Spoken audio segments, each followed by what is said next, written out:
சொத்து வரி முறைகேடு காரணமா மதுரை மேயர் இந்திராணி அவரோட பதவியை ராஜினாமா செஞ்சதுக்கு அப்புறமா புது மேயரை நியமிக்கிற வழிய இப்ப வரைக்கும் யாரும் கையாளல. கடந்த 2 மாதங்களா மாமன்ற கூட்டமும் நடத்தப்படல. திமுக அமைச்சர்கள் 2 பேருக்குள்ள நடக்கக்கூடிய ஈகோ பிரச்சனையாலதான் மதுரையில புது மேயரை நியமிக்க முடியல அப்படின்னு சொல்லப்படுது. மதுரை மாநகராட்சியில குடிநீர், பாதாள சாக்கடை, சாலைகள் அப்படின்னு மாநகராட்சி பணிகள்ல கடும் தொய்வு ஏற்பட்டிருக்கு. பணிகள் அப்படியே அந்தரத்துல நிக்குது. மதுரை எப்படி மேயர் இல்லாம இருக்குதோ அதே மாதிரி ஒட்டுமொத்த தமிழகமும் காவல்துறை டிஜிபி இல்லாம இருக்கு.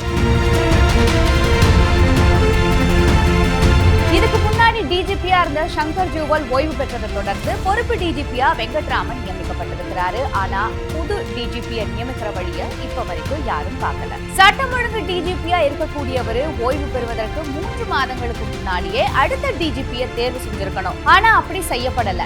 நிர்வாக பிரிவு டிஜிபியா இருந்த வெங்கட்ராமன் பொறுப்பு டிஜிபியா நியமிக்கப்பட்டிருக்கிறாரு. தமிழகத்துல சட்டம் ஒழுங்கு சரியில்லை அப்படிங்கிற குற்றச்சாட்டு ஒரு புறம் இருக்கு. இன்னொரு பக்கம் 2026 சட்டமன்ற தேர்தல் நெருங்கிட்டு வரக்கூடிய இந்த வேளையில தமிழகம் டிஜிபி இல்லாம இருக்கு. தேர்தல் லாபத்துக்காக தமிழகத்துல இருக்கக்கூடிய திமுக அரசு புதிய டிஜிபியை நியமிக்காம இழுத்தடிக்குது அப்படிங்கிற குற்றச்சாட்டு ஒரு புறம் இருக்கு. மறுபுறம் அதிகரிக்கக்கூடிய அரசியல் தலையீடுகள் தான் டிஜிபி நியமன இழுத்தடிப்புக்கு காரணம் அப்படின்னு சொல்லப்படுது.